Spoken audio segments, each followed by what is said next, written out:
somebody asked me to do a video about burnout, and yeah, I like to do that because also I had a really severe burnout followed by a depressive phase where I'm still inside, if I'm honest. So I really speak from experience here. And to develop this depressive phase after a burnout is the special danger with a burnout. Because if you have just a burnout but you realize it early enough and you do your steps to recover, you can heal and you can experience a new beginning. But it shouldn't take too long. So a burnout you recognize when you feel a kind of hopeless, if you work too much, if you give constantly energy without having the feeling of receiving something back. Also, you don't feel really appreciated for what you are doing. You feel always available and you feel not really seen. You have the impression you're just giving, but you don't receive anything back. You're not nurtured, but you're nurturing all the time. So at one point, your energy is burned out and there's nothing left. And then you go deeper inside the substance and you give from your substance. Yeah, something what you need for yourself. And that gives you a kind of, gives you a feeling of being threatened in your existence. Yeah. Gives you a feeling of frustration, anxiety, emptiness. And it's not a good feeling, especially if you don't see an exit. And often this situation doesn't really have an exit, or it has an exit what you don't like. So an extreme example is life. The only exit from life is death. Yeah? So you don't want that exit.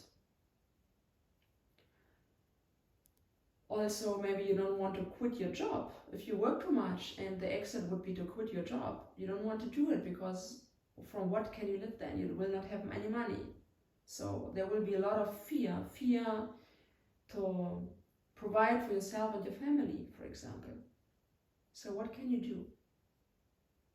In my case, I felt a burnout because I took care alone of my child as a single mother. And though his father provided with money, I still did 100% of the care. And it was too much for me. It was just too much. I was constantly giving. I didn't have any time for myself, and I felt like in a circle of desperation. And though my child is my biggest luck on earth, and I love him more than I do myself probably, like I would do anything for him, but still I was exhausted. It was too much. It was also too much for my nervous system. But there is no exit. I will always take care of my child, so what to do? And it's difficult, it's very, very difficult. If it takes too long, this phase, and you don't get any help, you switch into a depressive phase where you feel a kind of broken in life.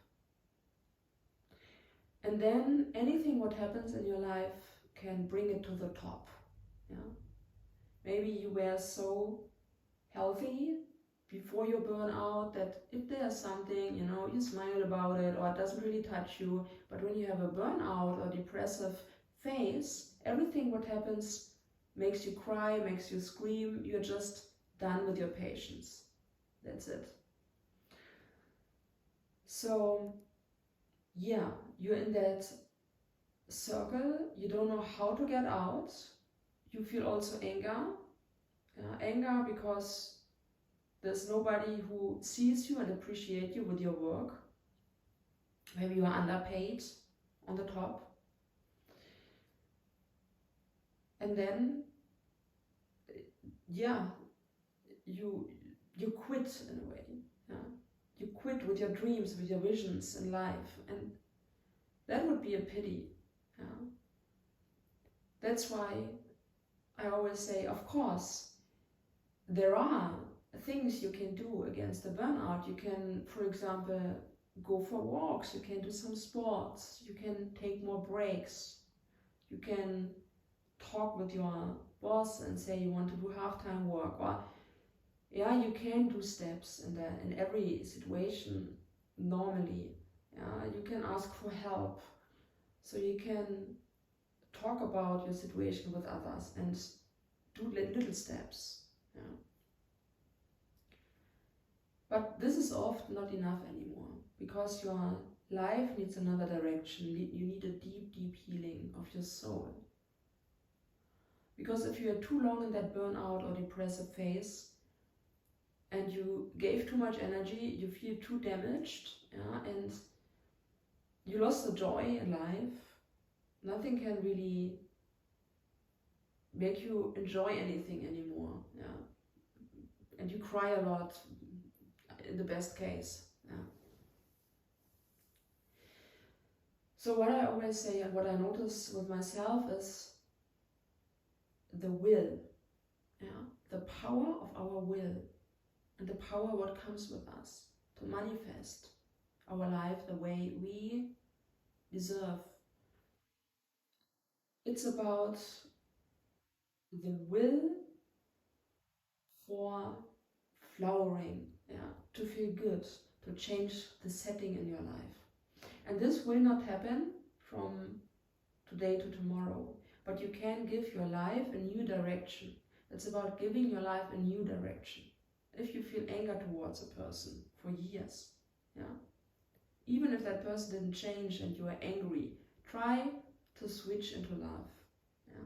Try to let go of the past if you can, and cut, yeah, quit with people and with situations and with conditions in your life you don't feel good with anymore.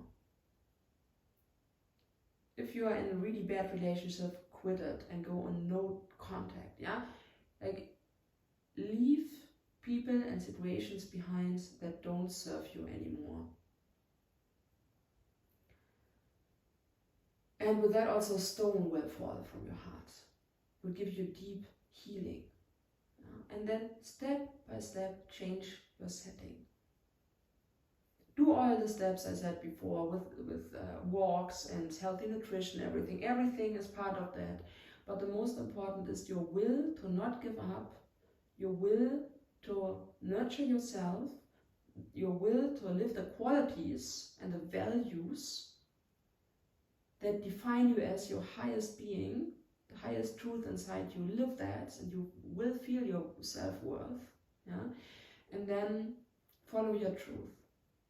And it will take time. Yeah? It will take time to heal the soul, to come back into life, into joy, yeah, into love. It's a journey, it's an initiation. But if you see and take it as that, then you will go out of this with benefit. I see in my case that it works.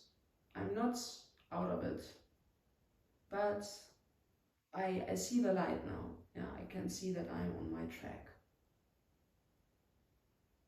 And you also can do that. So I wish you lots of healing, lots of love, and lots of strength, of course, and all the best.